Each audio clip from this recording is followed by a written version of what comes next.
नमस्कार, मैं हूँ आनंद और आप देख रहे हैं join for education.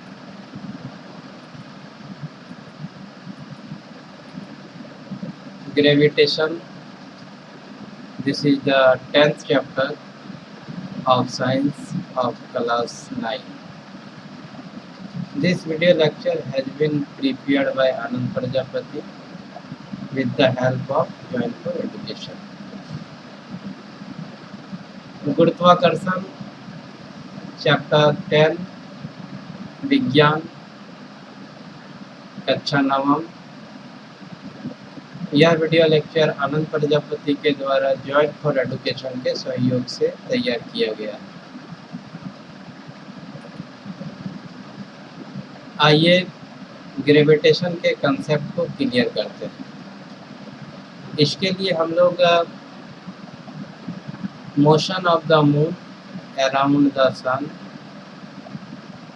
Motion of the earth around the sun, motion of other planet around the sun, या फिर free falling of an apple के मोशन पर कंसीडर करते हैं। Let's see,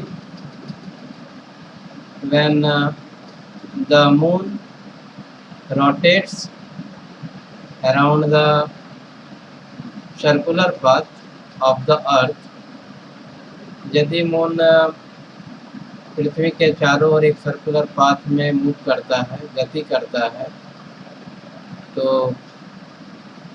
मून के द्वारा एक फोर्स एक्सपीरियंस किया जाता है जिसे हम लोग सेंट्रीपिटल फोर्स कहते हैं। यह सेंट्रीपिटल फोर्स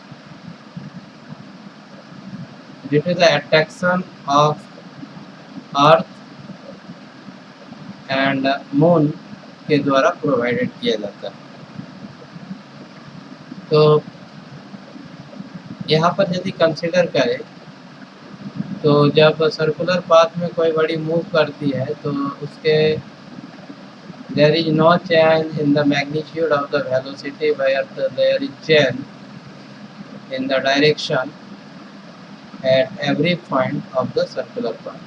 तो सर्कुलर पाथ के प्रत्येक बिंदु पर उस बॉडी का डायरेक्शन चेंज होता है, लेकिन उसके मैग्नीट्यूड में कोई चेंजिंग नहीं होता है। Let's see the written statement.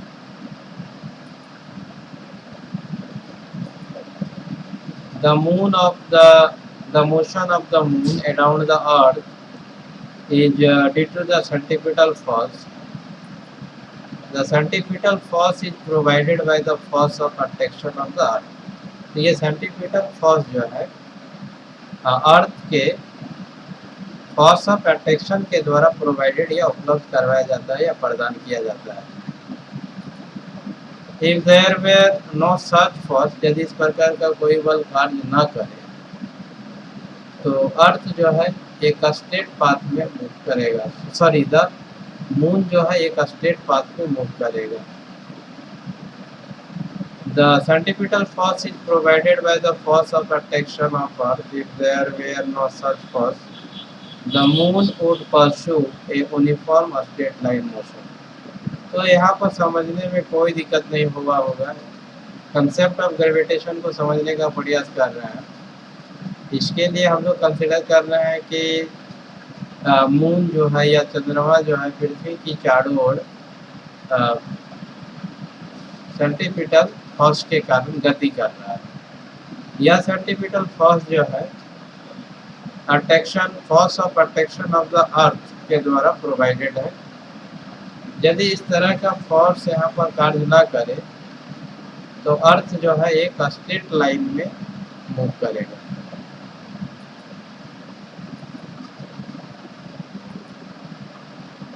It is seen that a falling apple attracted towards the earth. यह देखा जाता है कि एक गिरता हुआ पेड़ अर्थ की ओर आकर्षित हो रहा है, लेकिन थर्ड लॉ ऑफ मोशन कहता है कि Apple does attract the earth, Apple भी जो है अर्थ को अट्रैक्ट करता है या अपनी ओर आकर्षित करता है। But according to the second law of motion, second law of the motion कहता है कि फॉर ए गिवन फोर्स, एक दिए गए बल के लिए acceleration is inversely proportional to the mass.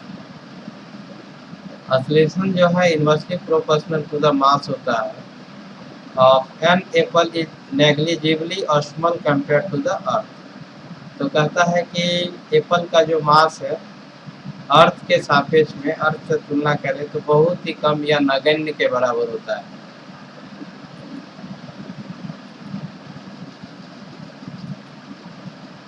So we do not see the earth moving towards the earth, क्योंकि सेब का मास इतना कम होता है कि हम लोग देख ही नहीं पाते हैं कि अर्थ जो है एप्पल की ओर मूव कर रहा है।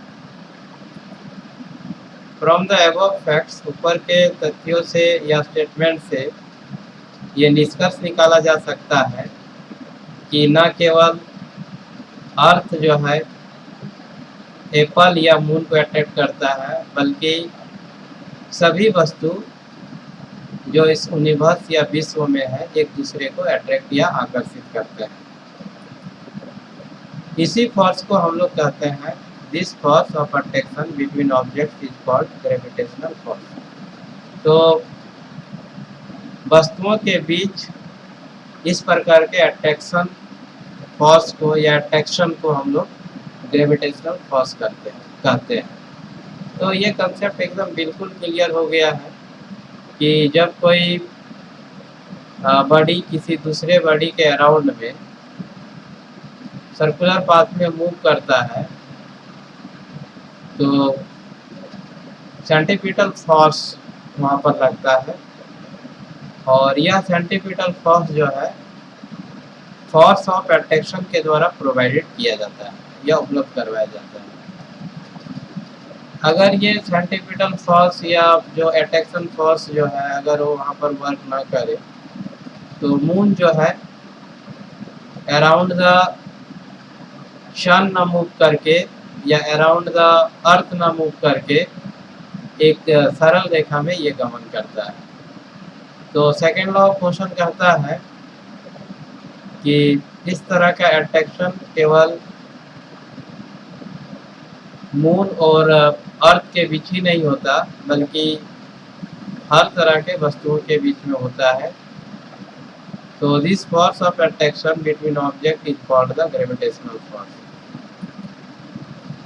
यूनिवर्सल लॉ ऑफ ग्रेविटेशन कहता है ये आपका कोई body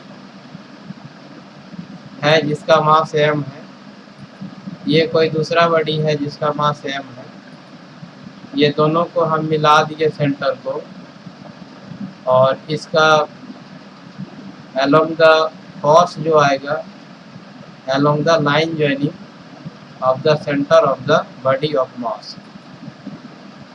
Every object in the universe attract every other object with a force which is proportional to the product of their masses and inversely proportional to the square of the distance between them. तो यहाँ पर the force is along the line joining the center of two objects. ये center of two object है और force जो है आपका line joining के along में ही होता है। यूनिवर्सल लॉ ऑफ ग्रेविटेशन को हम लोग समझने का प्रयास करते हैं। ये आपका दो बॉडी है, पहला बॉडी का मास m है, फिर आपका छोटा बॉडी का मास स्मॉल m है, और दोनों के बीच की दूरी d है। तो यहाँ पर फोर्स जो है डायरेक्टली प्रोपोर्शनल होगा प्रोडक्ट ऑफ द मास, तो m इंटू m, और डिस्टेंस जो है दोनों के बीच का दूरी होगा, मतलब d square. F equal to G m into m by D square. तो यहाँ g एक कांस्टेंट है और इसका value 6.67 into 10 to the power -11 newton metre square पर केजी स्क्वायर है। Here g is a constant of the proportionality and are called universal gravitational constant.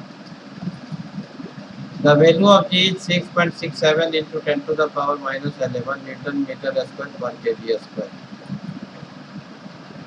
So in this way, today we have got idea about the